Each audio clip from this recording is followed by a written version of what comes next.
It started as a dull ache in my side. Nothing serious, I thought. Probably stress or bad sleep. But then came the exhaustion I couldn't shake, the strange bruises, the weight loss I hadn't earned. I tried to ignore it until I couldn't anymore. Sitting in that cold, bright room, the doctor's lips moved, but only one word echoed: cancer. It hit me like a wave that wouldn't let up. I nodded politely, asked a few questions I wouldn't remember later, and walked out with my world upside down. I drove home in silence, gripping the steering wheel like it could hold me together. When I told Mark, he blinked a little too slowly, like he hadn't quite heard me, or worse, like he wished he hadn't. He gave me a hug that felt more like obligation than comfort.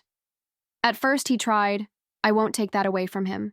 He came to a few treatments, held my hand when they put the IV in, but soon, the business trips started piling up. He'd sigh a lot. Say things like, "It's just been a lot lately for both of us." Then came the distance, the quiet, the way he'd avoid my eyes when I winced in pain. One night, while he was in the shower, I grabbed his phone to check the time. A message lit up the screen before I even touched it. Just one line. "Hope your wife's still too weak to notice. Miss you." My chest went still. My hands started to tremble, but my voice stayed quiet. I sat there staring at that screen, realizing something I hadn't dared consider until that moment. I didn't confront him. Not right away. I just put the phone down and went back to pretending I was too tired to notice much of anything. That night, lying in bed beside him, I stared at the ceiling and wondered how someone could watch the person they married fade under fluorescent hospital lights and still look elsewhere for comfort. I was losing my hair, my appetite, parts of myself I wasn't ready to let go of, and he was losing interest. Or maybe he'd already lost it long ago. The thing is, cancer doesn't just strip you of your strength. It shows you who's willing to sit in the dark with you. And Mark? He started flipping light switches in every other room but mine. He had excuses. Always. Long meetings, late flights, stress. He'd kiss my forehead before heading out, like that made up for the fact that he never stayed long enough to ask how I was really doing. His voice grew thinner, like he was speaking from another city, even when he was standing right there in the kitchen. I started noticing things. Subtle shifts, a new shirt I didn't buy, charges on our joint account at hotels in cities I hadn't visited. He stopped mentioning future plans. When I talked about what we'd do after all this, he'd just nod and look at his phone. There was this one morning I remember so clearly. I had just thrown up after treatment and was brushing my teeth when I heard him laughing in the next room. It was a light, carefree laugh I hadn't heard in months. And it wasn't for me. I started keeping things to myself, not just the pain, but the questions, the suspicions, the hurt. I learned to cry in the shower, where the sound of the water could drown out everything else. My body was fighting for its life, and my heart was quietly breaking under the weight of what I wasn't ready to admit. I was being abandoned while I was still alive. Not after death, not during a memorial, but slowly, painfully, while I was still breathing. The hardest part wasn't the diagnosis, or the chemo, or the nights I couldn't sleep. It was watching him pull away inch by inch, like I was contagious. He stopped seeing me. I became background noise in my own home, and still I smiled when friends came over. I said I was getting better. I told everyone how lucky I was to have Mark. I kept the lie alive because the truth felt too raw, too ugly. But the truth doesn't stay buried, not when it's rotting in your chest. That message, that one vile message, didn't just crack something inside me. It opened a door. A dark, quiet door I hadn't known was there. And through it came something I hadn't felt in weeks: clarity. Because while I was lying in bed thinking I might not survive, he was texting another woman, planning his next escape. While I was fighting to stay alive, he was already walking away. And I knew that betrayal wasn't the end of the story. It was just the beginning. I didn't scream. I didn't throw his phone across the room or demand answers in the middle of the night. That would have been too easy for him, to paint me as the hysterical wife, too weak, too emotional, too sick to think clearly. Instead, I swallowed the fury and let it settle into something colder, quieter, focused. I finished my treatment with a silence so sharp it could cut glass. Every needle, every ache, every hour under hospital lights, it all became fuel. Day by day, I got stronger. Not just physically, though my body slowly began to cooperate again.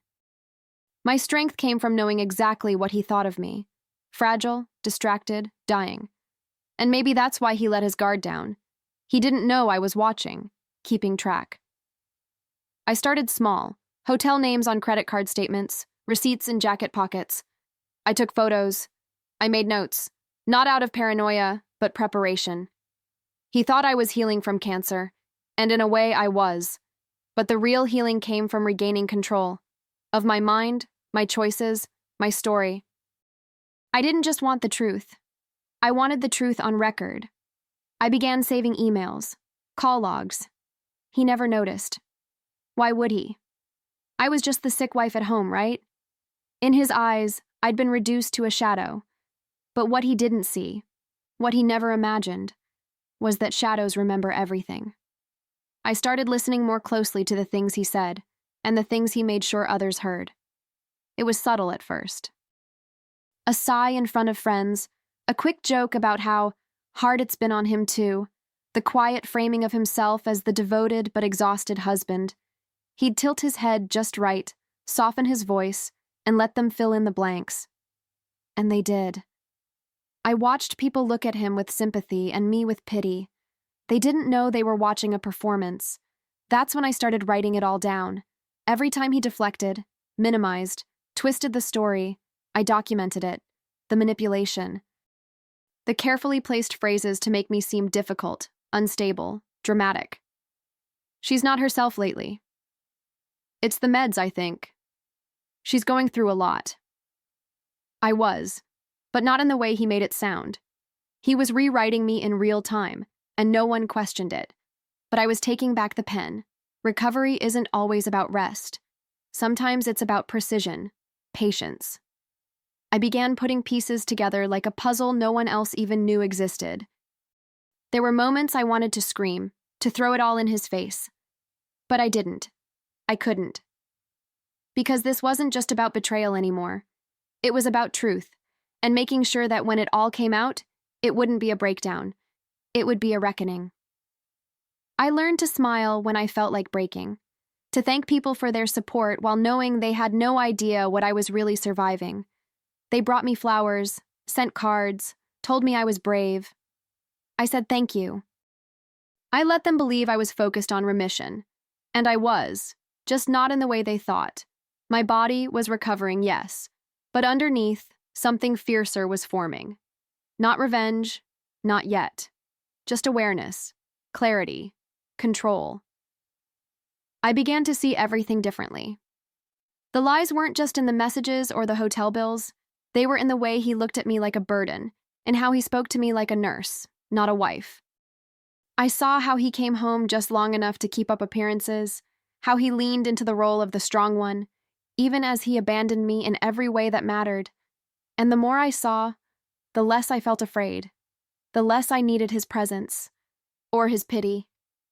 Everyone thought I was healing from cancer, and I was.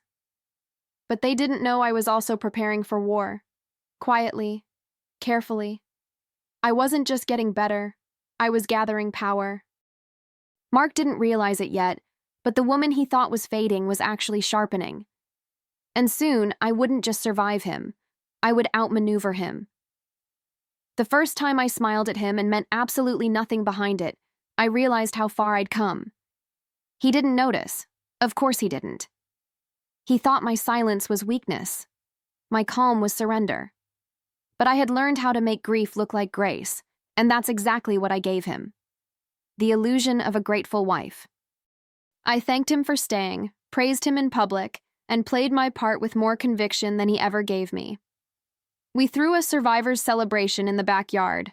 Fairy lights, catered food, wine glasses clinking. I let him toast to my strength. I watched him bask in the compliments.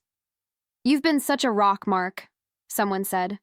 I almost choked on my drink, but I smiled, hugged people, laughed at stories. And every time someone praised our love, I added another brick to the wall he didn't even know was closing in. Behind the scenes, I was sealing every crack. I changed the passwords, opened new accounts, quietly removed his name from anything joint, updated my will, secured what was mine. I wasn't acting out of impulse. I was planning with precision. I had survived cancer. I wasn't about to let a coward take what I bled to keep. And the best part? He still thought I was in recovery. The more I gave him the spotlight, the more careless he became. He didn't question my long walks or the time I spent journaling. He thought I was working through emotions. And in a way, I was. Just not the ones he imagined. I was recording everything. Patterns, lies, timelines. I built a paper trail with the elegance of a woman who knew no one was watching her anymore. That's the thing about being underestimated. It gives you room to move in silence. And then, I did something even I wasn't sure I could pull off. I created a new identity, just for her. The woman from the messages, the one he risked everything for. A fake name, a carefully curated profile, mutual interests, photos stolen from a long-deleted lifestyle blog. I reached out, friendly, harmless, curious, and she responded. Within days, we were chatting like new friends, the kind of fast bond that only forms between women who feel unseen. She had no idea who I was. I played the part well, listened more than I spoke, gave her space to vent. She thought she was confiding in someone safe, but what she was really doing was handing me the final pieces of the puzzle. Every detail she shared confirmed what I already knew, and more. She wasn't just a fling, she was someone he'd promised things to, someone who thought I was the obstacle. I didn't correct her. I just kept taking notes. I kept up the act like it was second nature. Dinners with Mark, polite smiles, a hand on his arm at social events. People called us inspiring, said we were proof that love could survive anything. I let them believe that. I let him believe it. Every compliment, every warm glance, every toast to us. I turned it into another layer of the trap, not out of pettiness, but precision. Because I wasn't just surviving anymore, I was staging a reveal. Legally, financially, emotionally, I secured every inch of ground beneath me. The house was mine, the accounts were mine. The future, that was mine too. I wasn't doing this in rage. Rage burns too fast. What I felt was colder, sharper, a kind of clarity that only comes after you've seen what it means to truly be alone, and lived through it. I had no desire to scream. I had no need to beg. I just needed the right moment. She still didn't know who I was. And Mark? He was blissfully unaware that the woman he believed was still recovering had already mapped out his fall. People say revenge is loud, messy, dramatic, but I didn't need to scream to destroy him. I just needed a plan. I chose our anniversary on purpose. The date meant something. At least it used to. Now, it was just the perfect setting for closure. I planned the dinner like any loving wife would. Candlelit, formal invitations, hand-picked menu. I called it a thank you celebration, told everyone it was to honor the people who'd supported us through the hardest chapter of our lives. Mark beamed with pride. He wore his favorite suit. I wore silence like armor. The house filled with laughter, music, wine. People toasted us, said things like, "You two are such an inspiration," and "If anyone deserves happiness, it's you both." I smiled through it all, not bitter, not nervous, just ready. My hands didn't shake. My voice stayed steady. Because when the moment finally came, during dessert, right after he raised his glass, I stood up and gently placed my hand on his shoulder. He looked up, smiling. "That's enough," I said. Not loud, not harsh, just final. The room went quiet. I thanked everyone for coming. I said how grateful I was, not just for surviving cancer, but for learning the truth. And then I pressed play. The projector behind us lit up. Screenshots, texts, receipts, audio clips. It all spilled out, one layer at a time, like peeling the skin off a secret. People gasped. Some covered their mouths. Mark? He didn't move. I could feel the energy shift in the room. The clinking of silverware stopped. Wine glasses trembled slightly in people's hands. The shock hit like a wave, slow and suffocating. Mark just sat there, blinking. His mouth opened once. No words came out. I didn't need to scream. The evidence spoke louder than any accusation could. Affairs, hotel bills, voice notes he didn't realize had been recorded. The woman he'd betrayed me with had shared more than she knew. I didn't cry. I didn't tremble. I looked him right in the eye and said, "I beat cancer. Now I'm beating the second tumor I didn't ask for. You." Some people gasped. A few looked away, uncomfortable. But most stayed still, stunned, as if watching a scene they couldn't look away from. My friends, the real ones, started to understand. You could see it on their faces. The realization, the rage on my behalf, the disbelief that someone like him had fooled them. And still, Mark said nothing. His face drained of color. The man who always had something to say, some excuse, some justification, some lie, was finally silent. I didn't feel pity. I didn't feel regret. I felt release. Like the weight I'd carried through every needle, every scan, every sleepless night had finally dropped from my chest. And in that moment, I wasn't just surviving. I was reclaiming my voice, my truth, my power. I didn't wait for him to explain. I didn't need closure from someone who watched me suffer and still chose to betray. The room stayed quiet, the kind of silence that weighs on your chest. And then, something unexpected happened. Applause. It started soft, hesitant, from someone who'd known me since college. Then another. Then more. Not loud, not chaotic, just steady.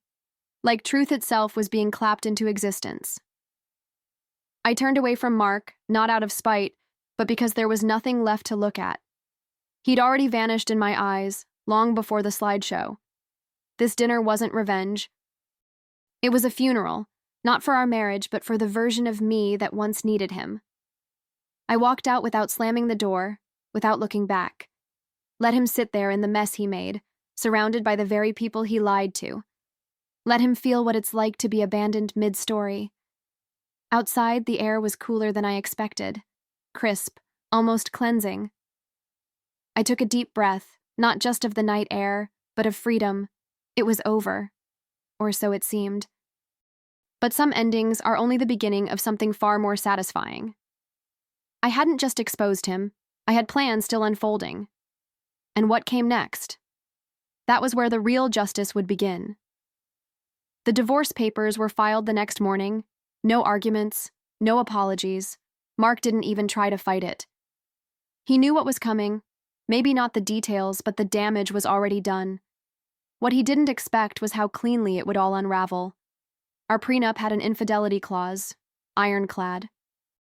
I got the house, the accounts, the car, every asset that mattered.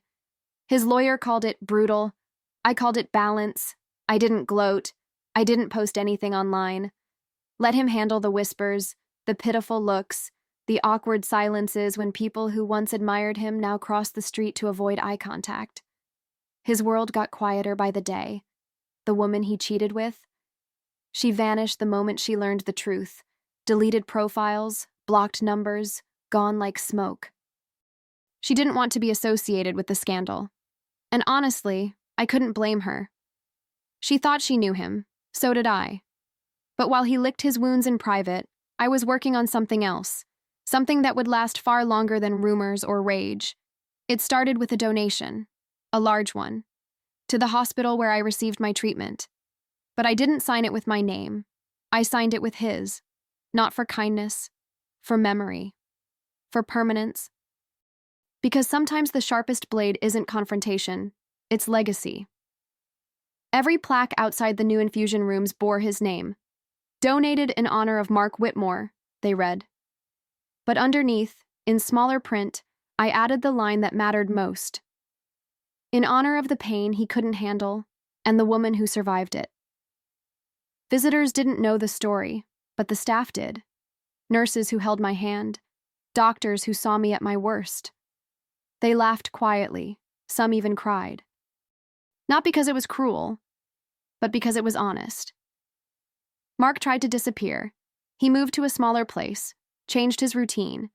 A few mutual friends reached out, unsure of what to say. I didn't respond. I didn't need to. My story was already out there, not as a headline, but as a warning etched into metal and mounted on hospital walls. Every patient who read that plaque would wonder, who was this man? Who was this woman? And maybe that was the point. Let him live forever in the shadow of the one he failed. I wasn't angry anymore. Not really. I didn't want his apology. I didn't want him to suffer in some dramatic, movie-worthy way. What I wanted, and what I created, was something more elegant, something lasting. He wanted to escape the weight of a dying wife, but now, wherever he goes, he'll find himself attached to the story of a woman who lived. People often ask what strength looks like. They imagine loud victories, grand speeches, maybe even revenge served with fire and fury. But real strength? It's quieter. It's found in the choices you make when no one's watching. In the nights you hold yourself together with shaking hands, and the mornings you rise without waiting for an apology. I didn't survive just the cancer. I survived the abandonment, the betrayal, the silence. And I came out of it more whole than I ever expected. I still visit the hospital sometimes. I bring tea to the nurses, sit in the waiting area, and offer a smile to someone who looks afraid. I don't need them to know who I am. But when they walk past those plaques and read that small silver line beneath his name, I hope they feel something shift. That survival isn't just about the body, it's about the soul, the spirit, the refusal to let someone else write your ending. Mark thought leaving would free him. But now he's tied to a legacy he didn't choose, a legacy of strength carved from everything he ran from. And me? I'm not just stronger than before. I'm freer, wiser, and finally, whole.